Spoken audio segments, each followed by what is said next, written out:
Okay, so 15 shloka, we'll start with that. Hare Krishna. Anudvegakaram vakyam satyam priyahitam chayat swadhyayabhyasanam chaiva vangmayam tapauchyate. Yes, please. Anybody would like to read the translation? Can volunteer. Austerity of speech consists in speaking words that are truthful, pleasing, beneficial, and not agitating to others, and also in regularly reciting Vedic literature. Now, Lord is already talking about the austerities, right? He already told about the austerity of the body, the kaya, the sharira, how we should be, be clean, and how we should be respectful to Guru, Dvija, and our own parents, right? And everyone. Actually, we should be respectful to everyone. And then after telling that, he said, you need to be clean as simple also, simple living, high thinking. After telling all that, now he's going to speak about austerity of speech or vacha. So what Krishna is saying over here, vak mayam. Vak means the voice, right? Vak mayam tapa uchyate. Vak mayam means what? Austerity of the tapa of the vaka or tapa of the voice, austerity of the voice. Vak mayam is said to be how? How is it said to be the vak mayam? How should it be? Lord says satyam. It should be satyam, means truthful. It should be very, very priya, sweet, dear, right? It should be hitam. It should be beneficial. Whenever you're opening your mouth, it should be beneficial to somebody, not to criticize anybody, right? Not to be judgmental about anything. So it should be satyam, which is truthful. It should be priya. It should be dear. It should be very nice and sweet. And hitam, it should be beneficial to somebody. Anudvega karam vakyam. Vakyam, the it should not be anudvega karam, means it should not be agitating. Agitating what? Vakyam, or the sentences that we are going to speak. It should not irritate anybody. It should not agitate, right? And then Lord says, Swadhyaya Abhyasanam. Swadhyaya means we should do our abhyas. We should do our practice. We should keep reading. Swa Adhyaya means own. Adhyaya means to study, and Swa means own. So study on our own. We should not depend on somebody. We should also continuously practice and read and do Vedic studies. So our words, they have the power of bringing about peace in our homes also. Whatever we say, however we speak, that will you see immediately you open your mouth, the other person either will respond or react. If he is reacting, means whatever you have said is not right. I mean, sometimes, we just overreact also. So, however we speak, it will bring peace in our relationship also, in our communities, how we are speaking in the society, even countries. When these great leaders are talking to each other, they have to be very, very careful, very, very tactful when they're talking. They cannot just open their mouth and speak whatever comes to their mind. That's not right. But when our words can incite havoc on our environment, the way we are speaking, it might incite anybody, right? It will be it hurting to our loved ones. We hurt sometimes the loved ones. Sometimes at workplace, we are talking in such a way that it is causing a big wreck. So this speech that Lord Krishna is telling over here is, it should be satyam, it should be priya, it should be hitam. Otherwise, don't talk. So whenever we are faced with very stressful situation, emotional situations, when we come to that situations, what is our usual reaction? What do? We lash out verbally. What do you think about this? How can you say that to me? And blah blah blah blah blah blah. It's you may not mean it actually. You may not mean it, but it's just at the spur of the moment it comes. The tongue, the words just seem to slip off the tongue. It's the slip of the tongue. That is why there is a idiom in English. They say slip of the tongue. Anything can come out. But what we must do, we cannot just let it go, right? If we don't have anything good to say, don't say anything at all. You don't have anything good to say. The food prepared was not good, or the the the things that were brought at home were not to your liking. You don't like it. The way the other person has spoken, you don't like it. The way the other person is behaving, you don't like it.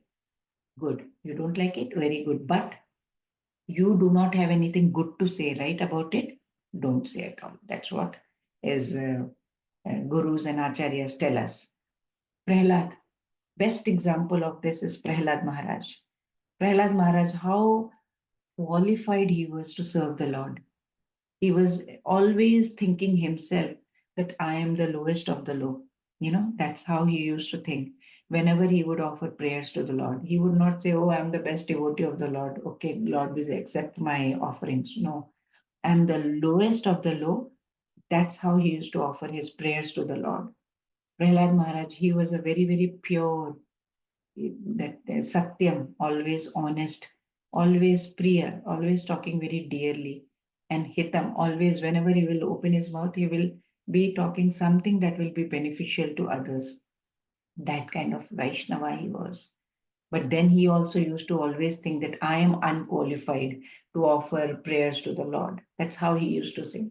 But personally, when Lord came, he personally said, because Prahlad Maharaj was such a humble, truthful, honest, tolerant, and always gentle and self controlled devotee, anyone, if anyone we can understand Prahlad Maharaj's character and make a sincere effort to follow in his footsteps. And then we can also achieve what is that highest goal of life, which is Goloka Vrindavan, or just reach the highest stage of perfection. So, the highest stage of perfection is what? Highest goal of life is what? We need the unalloyed, pure devotion, so devotional service to the Lord. That's what we need to do. See, there's a story I remember. There's once upon a time, there was a wise old woman. She had the ability to heal the wounded, but just by using the power of the word. Her word she would use and she would heal other people. Strange, right? But that's what it was. Slowly the rumors spread and everybody started hearing, oh, there is a so and so falana falana lady is there. She can heal anyone. But when they would ask her, what's the secret? She refused to tell. She said, I'm not going to tell the secret to anyone because they might use this to harm somebody. They may not do good to others, but they may harm if I tell the secret. One day, a very, very earnest young man, he came to her and he said, okay, let me go and talk to her first. He went, he said, I challenge you. I have heard that you have the power to heal the wounded and then make sure that, everything is successful. But uh, is it really? I think it's not nothing more than the power of your word. That's what you say. So she said, yes, it is power of my word. That is true. Whatever you have heard, it's true. So he said, then why have you refused to share the secrets of your power? You are afraid because it will be abused. The power will be abused by those, and you're not, you don't trust in others than your own self. She said, yeah, true.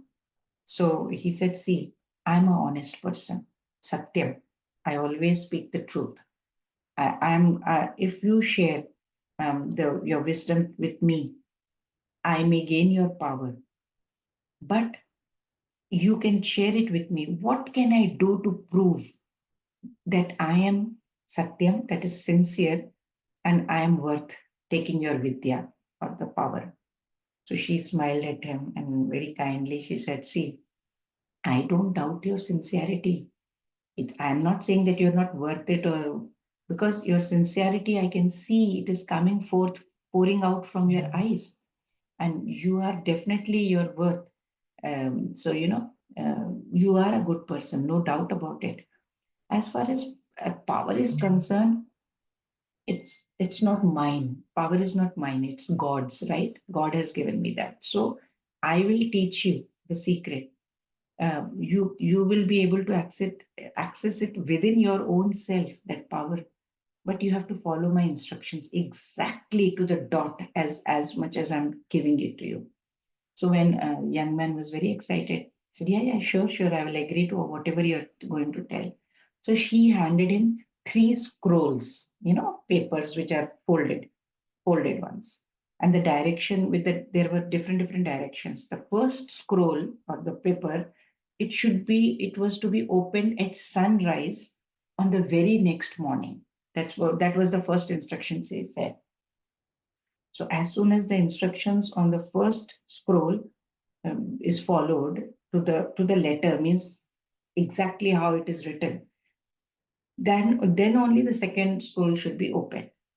So that was the instructions. So she said, okay, fine. And once the second one is opened, then you follow the instructions, and the final scroll can be opened and the secret can be revealed. So next morning, young man, he could actually sleep only. he was very enthusiastic. As soon as sun rose, he just immediately opened that seal to open and read whatever it is in it. He wanted to know the secret. It was written inside that you must climb to the top of the tallest mountain. You have to take only three things with you: enough food to, satiate your hunger, and there should be a very sharp knife, in case you encounter some wild animals while going, and you need to have a pillow with it. You fill it with feathers, very soft pillow, soft enough to, whenever you are having trouble sleeping, you should be able to sleep on that. It should be that soft pillow, full of feathers. So the young man, as he was Satyam, right? He Satyam, Priya, Hitam. All three he had these qualities in him. He said, okay. He followed that. He took exactly that, and he went to the mountain. After many days, ultimately he could reach to the top of the mountain. And there, on the top of the mountain, it's very windy there. So it was very windy. So anyway, he just struggled to take out the second seal, and he tried to open that scroll to see what was written in it, holding it very tightly because there was so much, it was so windy over there. But then what was written over there? Use your knife and cut the pillow, and allow the wind to let the feathers all scatter around on the all corners of the earth. Just let it scatter. So young man, he was very enthusiastic, right? He took the pillow, he cut it, he took the knife and he cut the pillow. And as usual, the wind was so fiery that, uh, it was so the whole feather blew uh, in all the directions. Then, now after the instructions was up, he opened the final and the third scroll. What was written over there? It was written, now go gather each and every feather that wind has blown from the pillow. The wind has taken away from the pillow, and bring it back safely to me. And when you have succeeded in that, I will share you the secret. He was overwhelmed. Oh my God, this is what a challenge this is. How will I bring it back? Where will I know where all the feathers are? I had been working so hard. For full 1 year, he went around finding where the feathers are, kept on searching every feather. Year was over. He returned to that village. He was very much defeated because he couldn't find all the feathers, right? So, but because he was Satyam, Priya, Hitam, he was very man of honor. He returned to her place to say that I'm sorry, I failed. But when he came over there, she was not there. So when he asked others, where is she? So he said, no, that old woman, she died. Now he was heartbroken. Oh my God, the secret is gone now. Secret is buried with her in her grave. Now, what do I do? So he went to her cemetery and he to pay his respects. So when he went, instead of flowers, what he did, he took a vase and he filled it with all the feathers, whatever little feathers he had managed to, gather up in the travels around wherever he could find it. And then, as soon as he placed the vase on the top of the stone cemetery, there was an old man over there, grave digger, the ones who dig the graves. He came and he handed him a scroll.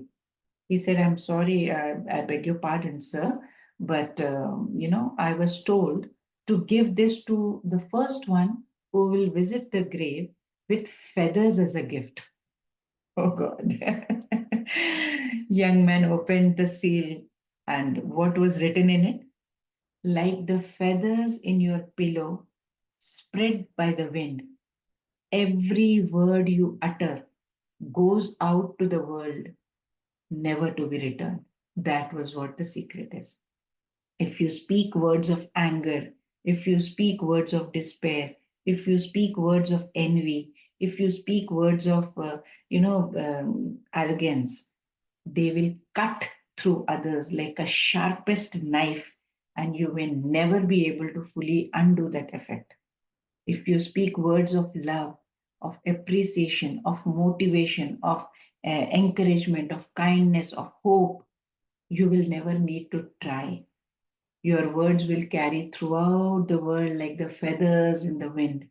And you will not be at all, it will comfort everyone, single one. Whoever is down in depression, also, they will be comforted. So when you truly recognize that each word you are speaking has the power to cut like a knife or comfort like a pillow, your word will be your wand, that magic wand, and that which you have, and it will be yours, and you will be able to heal anyone. That is the power of speech. Whatever single word, also, whatever we are taking it out. Same, I always tell about the story of Abdul Kalam, also our ex president. I always repeat this story because this is so inspirational. Because Abdul Kalam, in his one of his books, he had written that when he was a kid, his mom used to cook food.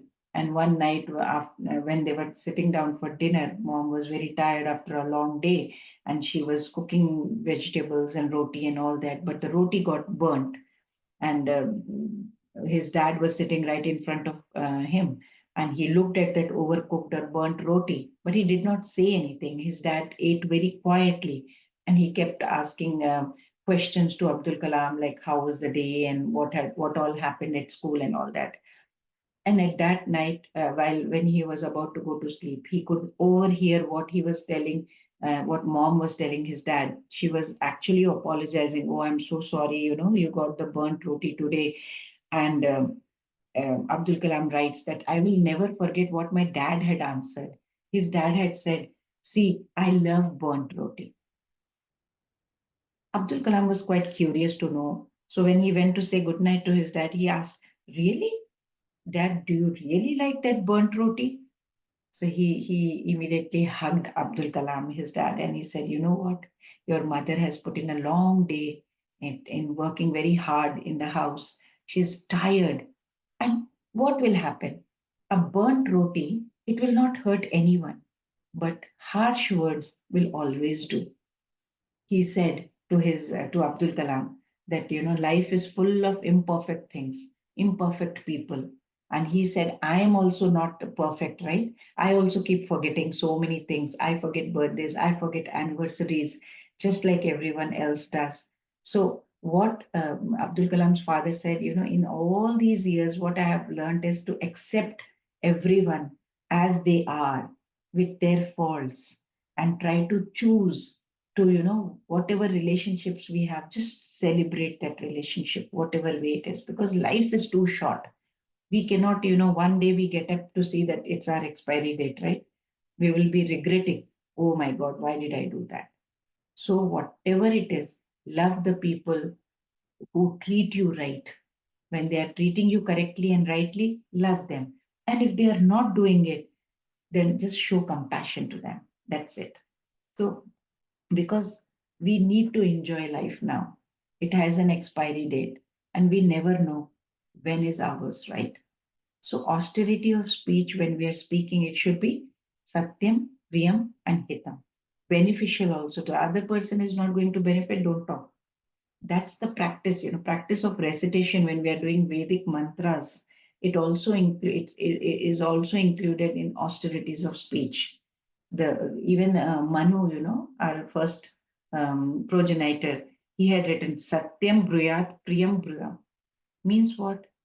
Satyam Bruyat. Speak the truth in such a way that it is Priya. Priya means Satyam Bruyat Priyam. It should be very pleasing to the ears.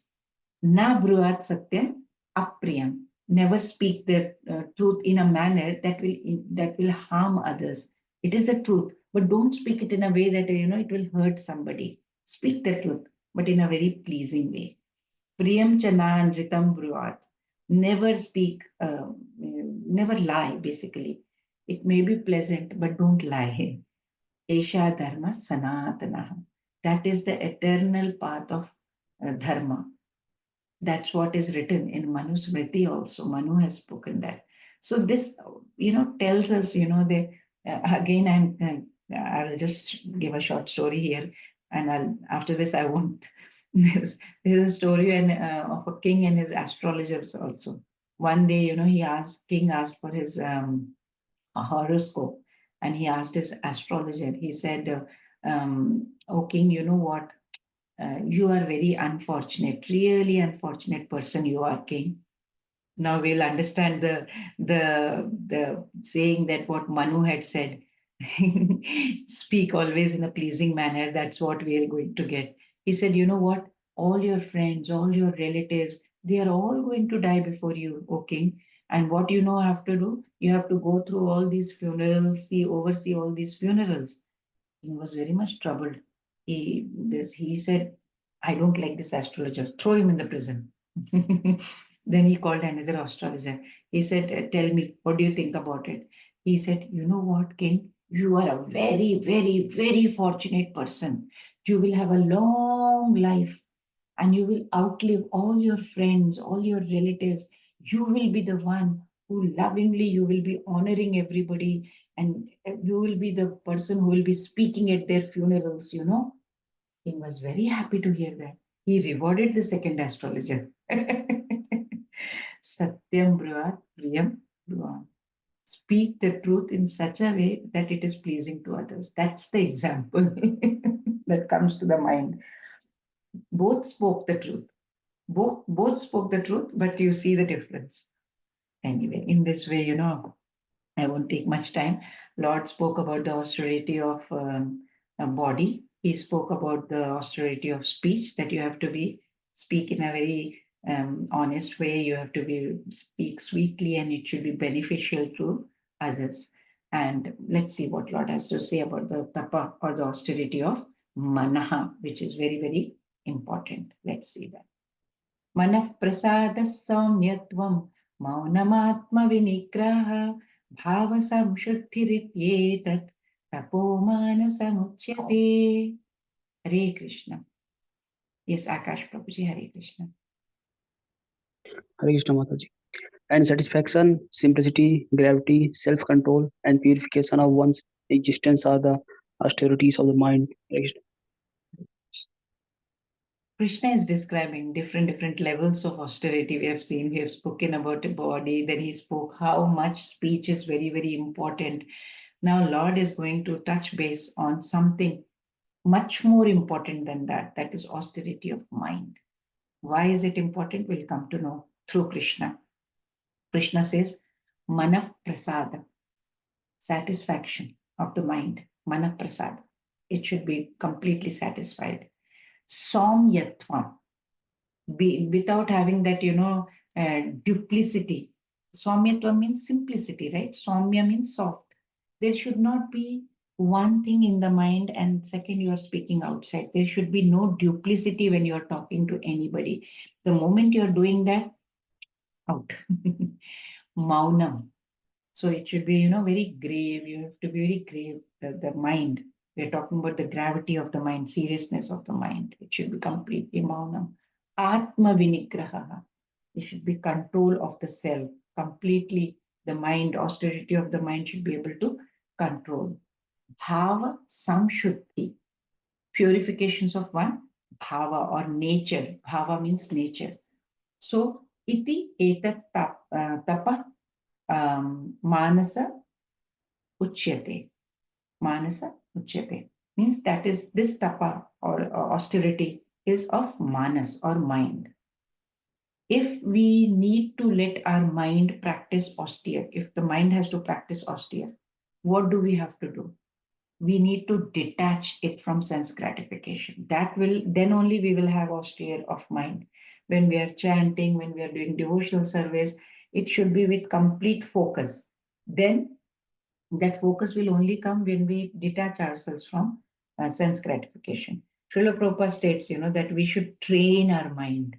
Very, very important point is training. It's not going to otherwise, how the circus master, he ring master, he trains the lion, in the, and then lion does whatever it has to do. What does the circus master do? He will show the piece of meat, right? But he won't give it. He will make him do this, the whatever steps he want, and then he throws a piece of meat at him. Just for the piece of meat, the lion does. Similarly, our mind also, it's like that. We need to keep training it in such a way that it is always thinking good things, always thinking good things, and we should always think good of others. We have to train the mind. It's not going to happen overnight. Now, how to train the mind? You know, so how to train our mind is bring some seriousness in thought. We should not just, it doesn't matter, I don't care. That attitude should not be there. There should be some seriousness in our thought. How to do that? We should keep our mind thought connected to Krishna, some way or the other. Anything we are doing, I'm going to look at the glass of water I have over here. I will look at the water and say, oh, Raso hamappe kaunteya, Raso hamappe kaunteya. Krishna had told about the water, taste of water. Oh, wow. When I'm using the laptop, I should be able to, yeah, I'm using it for Bhagavad Gita. When I'm doing some food, I should be, okay, I have to offer it to Krishna. Some way or the other, the mind should be connected to Krishna in some way. Like when we are chanting, or when we are reading Bhagavad Gita, when we are reading Bhagavatam, we are reading Puranas, we are reading Mahabharata, we are listening to Srila Prabhupada's lectures or any Acharya's lectures, we are reciting Ashtakams, we are doing Kirtan. There are some of the ways we can stay connected to Krishna. And that's possible if we stay away from sense gratification. It's difficult, but not impossible. Then what will happen is we will be slowly able to purify our nature, and that mind will be connected to Krishna, so to become Krishna conscious. But of course, in this modern age Kali, there is, what we do is for no reason. What we do, we engage our mind in so many different ways, towards sense gratification. There is no possibility of the mind become satisfied. When will the mind be calm? When will it be Saumyatvam? It cannot, because mind is running all over the place, everywhere, every time. So Srila Prabhupada states the austerity of mind, it is higher than the austerity of body and speech. That's what Srila Prabhupada states in his purport. Why? He has given the reason also. If we learn to master the mind, the body and the speech automatically will become slaves and listen to it. Because otherwise, whatever mind is telling, the words will come out automatically. If the mind is saying no, everything good has to come out, the speech will come out good. Body will also listen. Reverse is not necessarily true, but austerity of mind is 100% correct, says Srila Prabhupada. Krishna stated also in chapter 6. What did he say? Uddharedatmanatmanam atmanam vasadayet Atmaiva hyatmano buddhihi. Atmaiva yatmano atma bandhuratmaiva ripuratmanaha. Atmaiva yatmano bandhuratmaiva atmanaha. Means what? Bandhu. Mind can be, if we can elevate our mind, the power of mind is such that, it can become our enemy. Bandhu means friend, and it can even become our ripu atmana, means enemy. It depends on us. So mind, actually, it can be compared to a garden also. How we can nicely, intelligently, we can cultivate the whole garden beautiful, we can make with nice rose flowers and all. Otherwise, if we leave it like that, it can just have all weeds and wild and everything.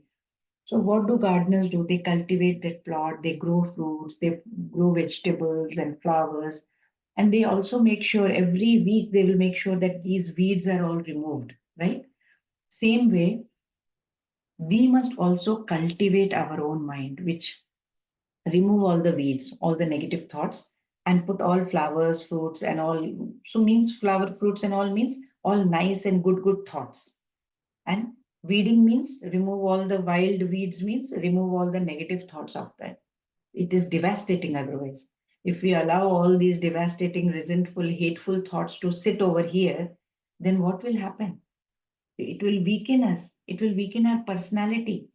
These weeds, what do they do? We it chokes up. It's like whenever you are in a negative mode, you just see yourself.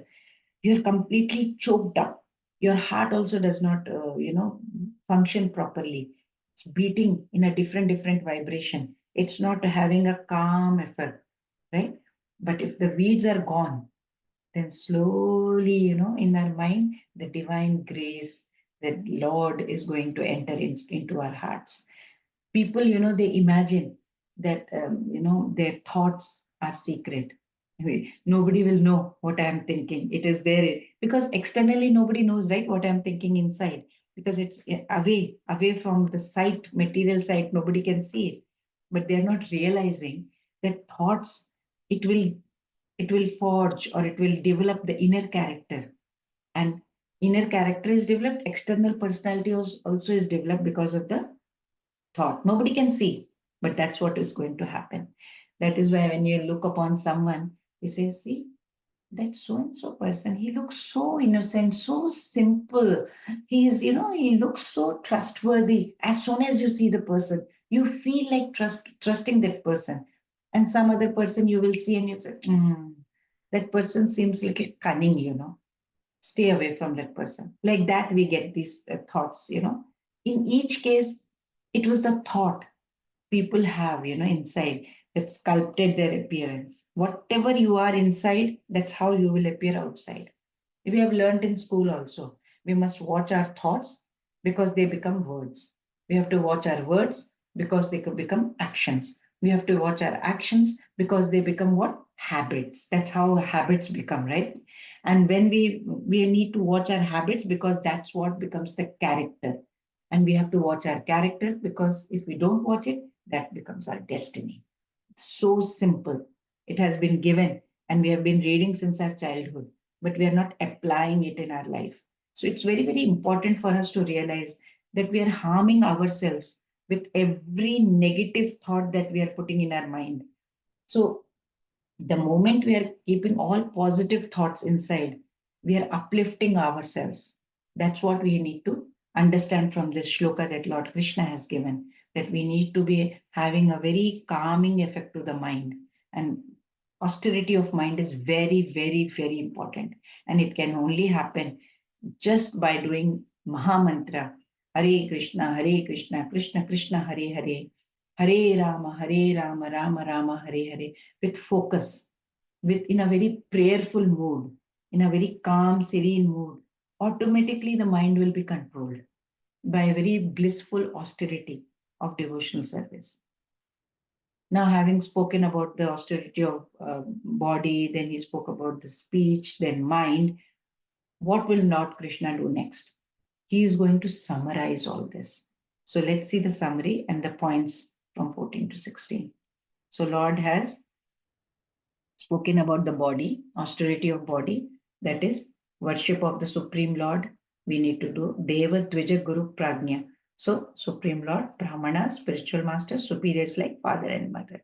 We should have Shaucha, Arjava, right? Brahmacharya, Ahimsa. So, we need to have all these. Speech, very clear, Lord Krishna said, we have to be very Satyam Priya Hitam. So we should be very truthful, we should be very pleasing, and whatever we say should be beneficial to others. It should not be agitating to others. We should always regularly do Swadhyay. Then mind. We should have gravity in thought, little seriousness, satisfaction, simplicity, self-control, purification of whatever we are doing by chanting all the time. So we need to bring our mind in control. And if we bring our mind in control, both body and speech, it will be automatically be controlled. Let's move on to the next one. Shraddhaya paraya taptam tapasthatrividham naraihi aphalakankshibhi yuktaihi satvikam parichakshate. Hare Krishna. Anybody would like to read? Hare Krishna Mataji. Hare Krishna. This threefold austerity, performed with transcendental faith by men not expecting material benefits but engaged only for the sake of the Supreme, is called austerity in goodness. Thank you, Mataji. Hare Krishna. So, Lord, so far, what has He spoken? He has spoken about the austerity of body, He spoke about the speech, the mind. Now, Lord is speaking about austerity of all the three in summary. What Lord is saying is tapatat trividham. The tapas, the austerity that is of three kinds. Shraddhaya, paraya, taptam. If taptam or executed, if it is executed with what? Paraya. Paraya, apara, paraya means transcendental. Transcendental and what? Shraddha and faith. If it is done with Shraddha and faith, all these three austerities that I have spoken about, says Lord. By whom? Who has to do this? Naraihi means the Nara, means the men. What kind of men Lord is talking about? What kind of austerity? What should be expect by these men? Aphala kangshibihi. The men who do not desire, they are without desires for fruit. Aphala kankshi. Phala means result. Aphala means no phala.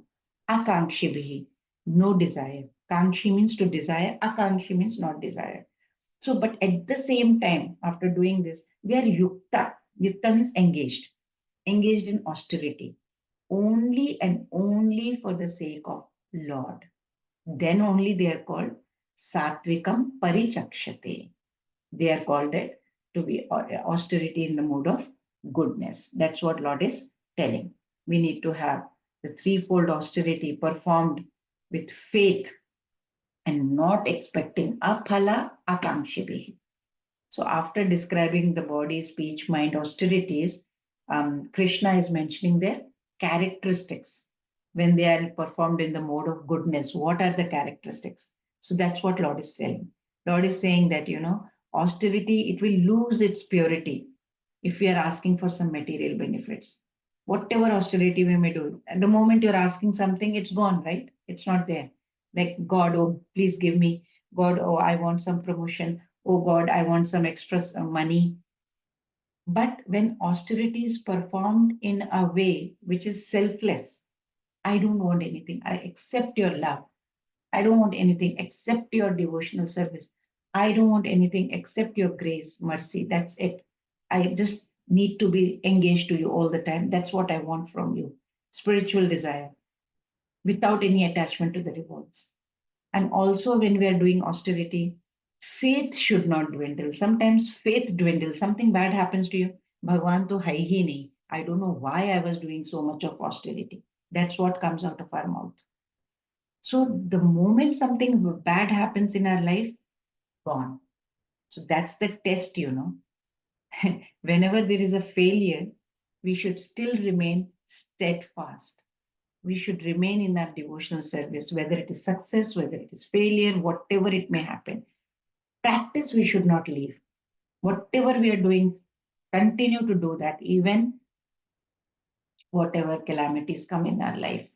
It should not be suspended because of laziness or inconvenience or anything like that. So in this way, Lord has spoken austerity in the mode of goodness. And we also understood austerity on the devotional platform, how it is, Let's see what the Lord talks about the austerity in passion. So he's summarizing whatever he has told till now about austerity of body, speech, mind. Now he's speaking about austerity in goodness, passion, and ignorance. सत्कारमानपूजार्थं तपोदम्भेन चैव यत् क्रियते तदिह प्रोक्तं राजसं चलमध्रुवम्. Hare Krishna. Yes, Rajeshri Mataji. Hare Krishna Mataji. Penance performed out of pride and for the sake of gaining respect, honor, and worship is said to be in the mode of passion. It is neither stable nor permanent. Hare Krishna Mataji. So Lord Krishna is helping us actually to understand austerities, mode of goodness, passion, and ignorance. Lord already told about mode of goodness. He said in the previous verse, right? Let's understand what Lord is talking about in the mode of passion, austerity in the mode of passion. So what Lord is saying here, tapa. Tapa means the austerity. Austerity done in dambhena. Dambhena means what? Pride. Austerity I'm doing, full of pride. Why? For artham, for the sake of getting satkara. I want satkar, means I want respect. For the sake of mana, I want some honor by other people. I'm doing this austerity. People should come and worship me like that. And puja. Everybody should come and only do puja to me, worship me, honor me. Satkara, mana, and puja. So they should, do respect to me, they should honor me, they should worship me. That kind, when you are doing like that, when it is kriyate, when it is done or performed in that way, Lord is saying, Iha, in this world, it is proktam or it is said to be rajasic, rajasam chalamadhruvam. It is in the mode of passion. So then there is but here there is a problem. Because this austerity is what? Chalama. Chalam. Chalam means what? Flickering. It is this kind of austerity doesn't stay there. And it is adhruvam. Chalam adhruvam. Means what? It is just temporary. Dhruvatara, we say, no, it is permanent. That pole star, it is there permanent. This is not. Adhruvam. It is impermanent. Temporary. That's the problem with this kind of austerity. It is both too. It is always flickering. You can always sway here and there, oscillating, and it is always non-permanent or temporary. So very nice shloka, very practical one, where Krishna is saying, Arey Baba, don't try to impress others. Please don't impress others. Srila Prabhupada states in his purport, that people who are doing austerity, people who are doing penance, what are they doing for? They,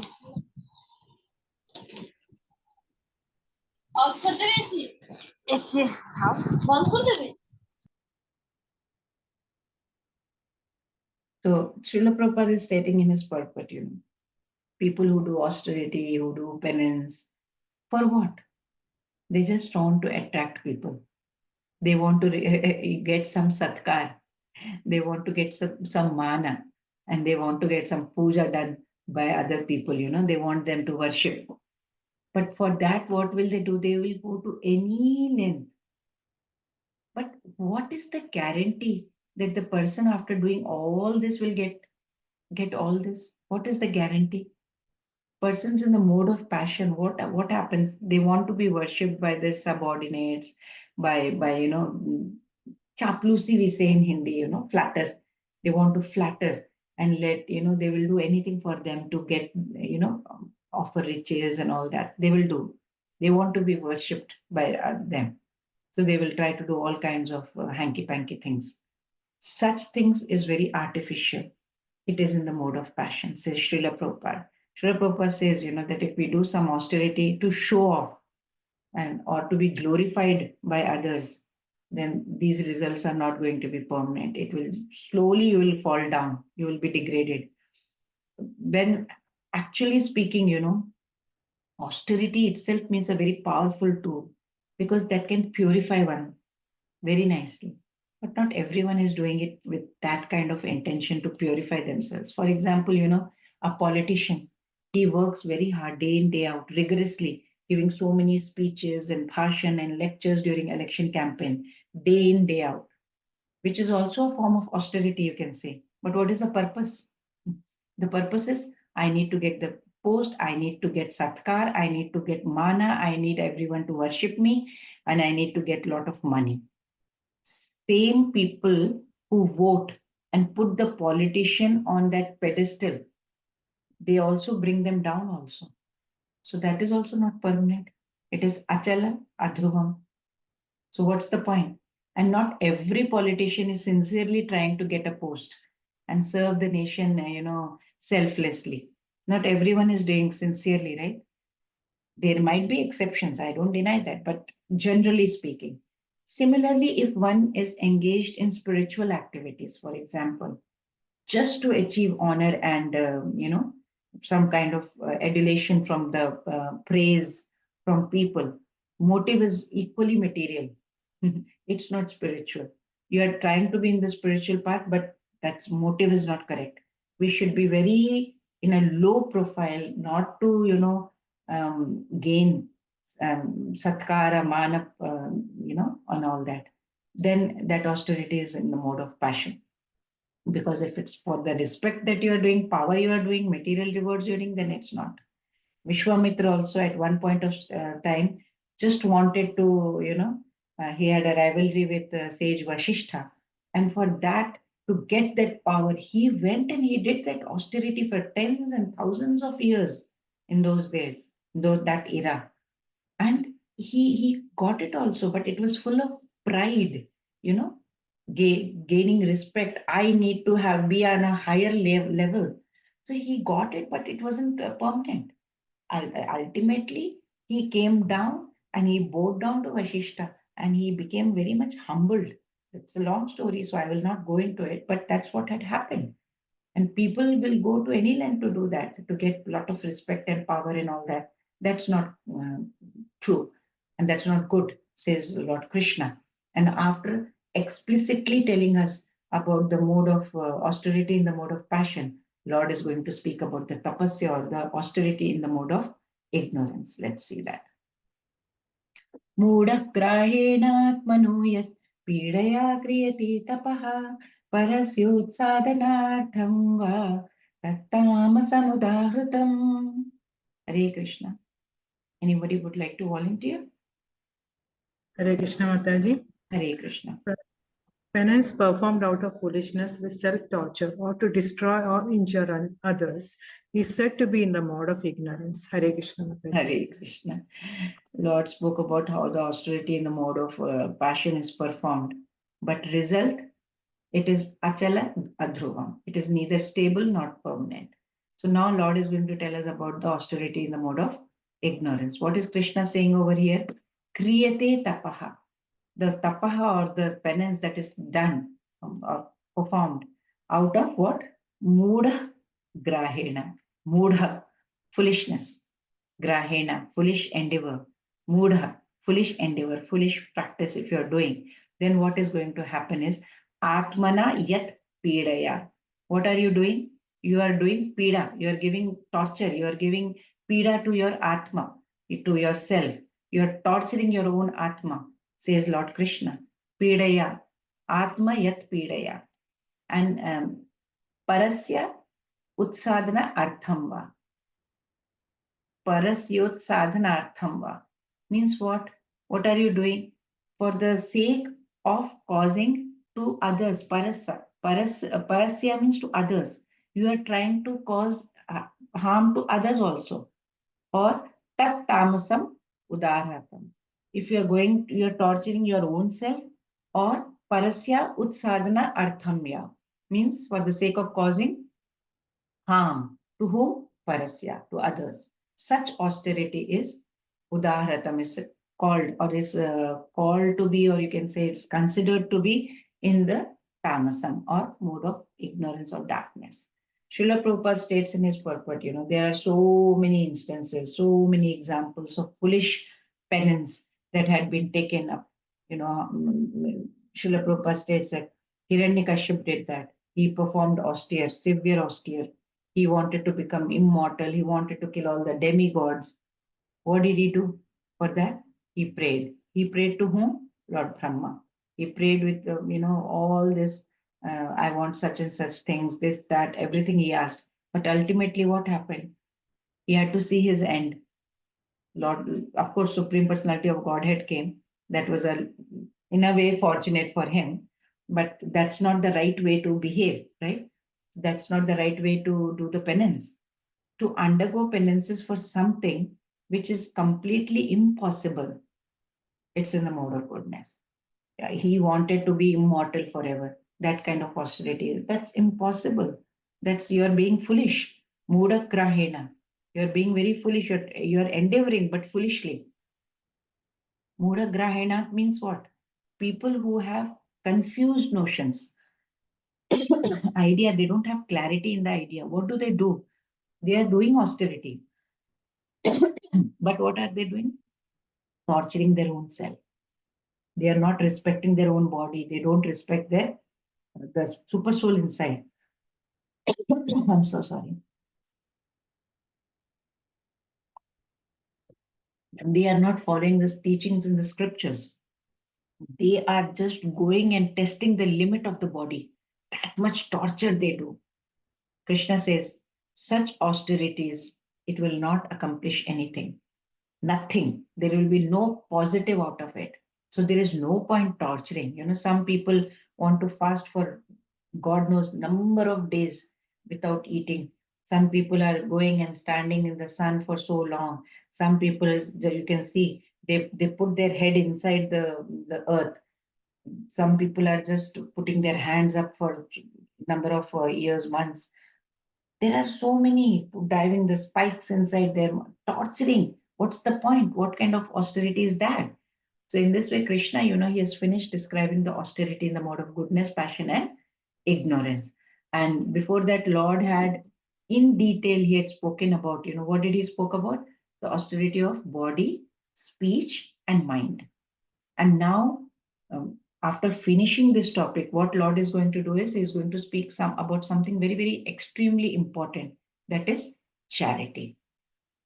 How to give charity, where to give charity, what time we should give, to whom we should give, all these questions Krishna is answering in the next section. So let's see that as such, what Lord is trying to tell.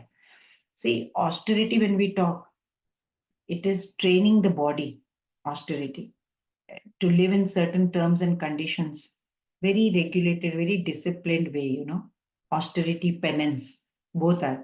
So it's very, very important that we are following the rules of the scriptures. Now we're going to next section, which is charity in the all the three modes. दातव्यमिति यद्दानं दीयतेनुपकारिणे देशे काले च पात्रे च तद्दानं सात्विकं स्मृतम्. Yes, please. Anyone? Hare Krishna, Mataji. Hare Krishna. Charity given out of duty without expectation of return at the proper time and place and to a worthy person is considered to be in the mode of goodness. Thank you, Mataji. Hare Krishna. Hare Krishna. So till now, Krishna spoke different aspects which are very useful actually in our day-to-day life. And that too, he spoke very, very elaborately in the three modes of material nature. And then another very important aspect that Lord has brought, which is very important in our life, is charity. So let's see what Krishna is trying to tell us about how to do charity as such. So Krishna over here, what is he saying over here? Datavyam iti yat danam. So danam or charity, that is datavyam means worth giving. Diyate anupakarine. Diyate anupakarine means danam, that is diyate. Diyate means given. Anupakarine.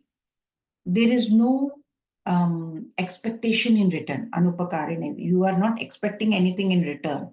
That's not it. Lord is saying, he's adding some more to it. He says, deshe, kale, cha, patre cha. So means danam, that is given in deshe, means which place you are giving. It should be in a proper place. Kale means proper time. And patre, to whom? Who is a suitable patra? Patra means actually vessel, right? So who is the proper vessel to be given means a proper person or suitable person. Who is the patra? Patra means character also. Tad danam, that kind of charity is satvikam smritam. It is considered to be in the mode of satvik or mode of goodness. Very, very important, very, very important shloka, this one. As many people have their this kind of doubt, who to give, where to give, what to give. Krishna is only answering over here our question. And by now we have kind of understood, right?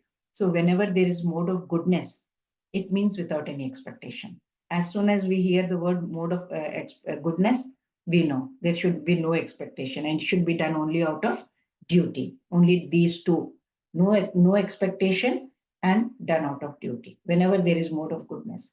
So one thing has to be very crystal clear in our mind as such.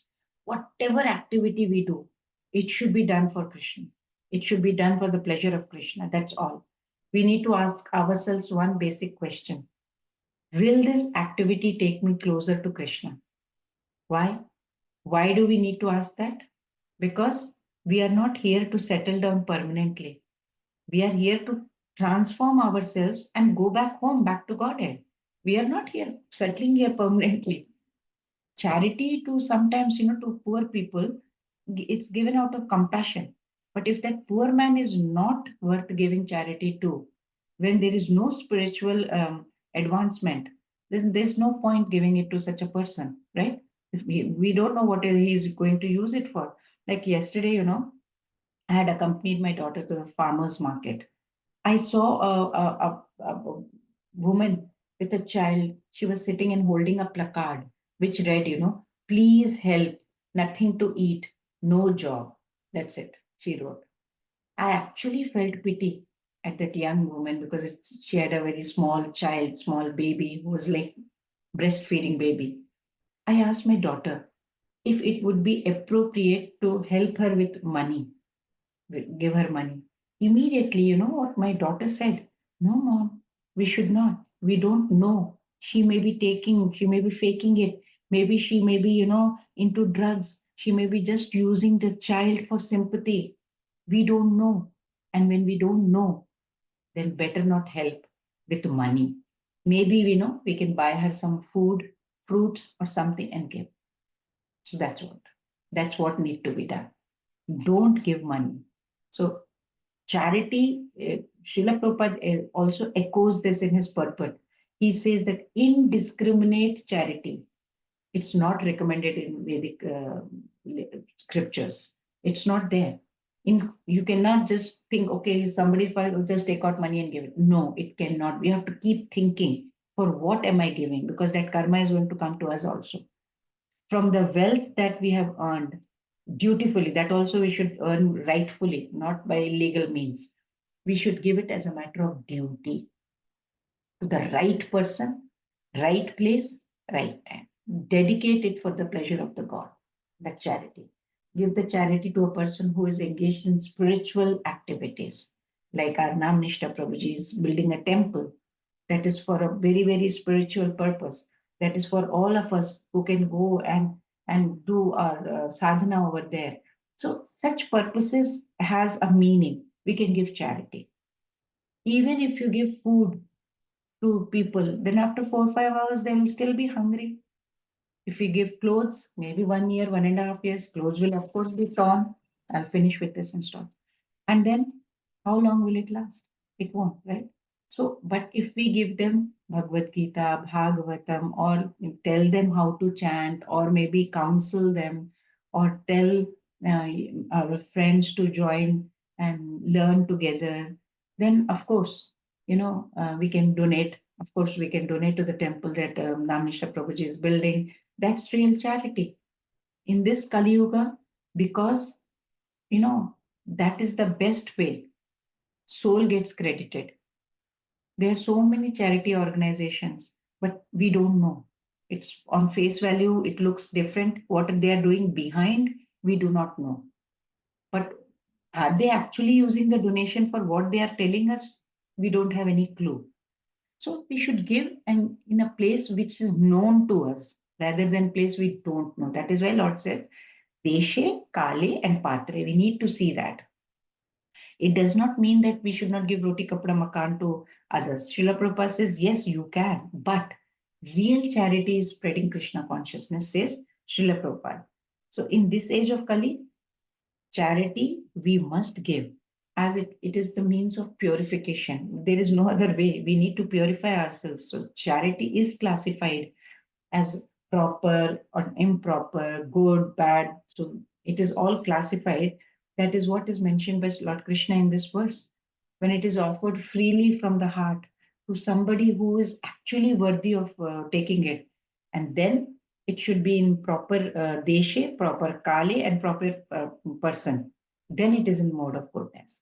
Principle behind this is everything belongs to God. What am I giving? When I have something, it is my duty to share it, with others. When a person donates, he does not give what is his. He is giving what belongs to God, because everything belongs to God. We say, oh, mera hai, that mera, nothing mera, it's all God's. One who does not share with others what he obtains here in this world, and he is eating, he is consuming it for his own self. Lord Krishna has called him Stena, thief. Sattvic dana, without, having that feeling of doership, without attachment, without that ego, and without that eye on the fruit, that should not be there.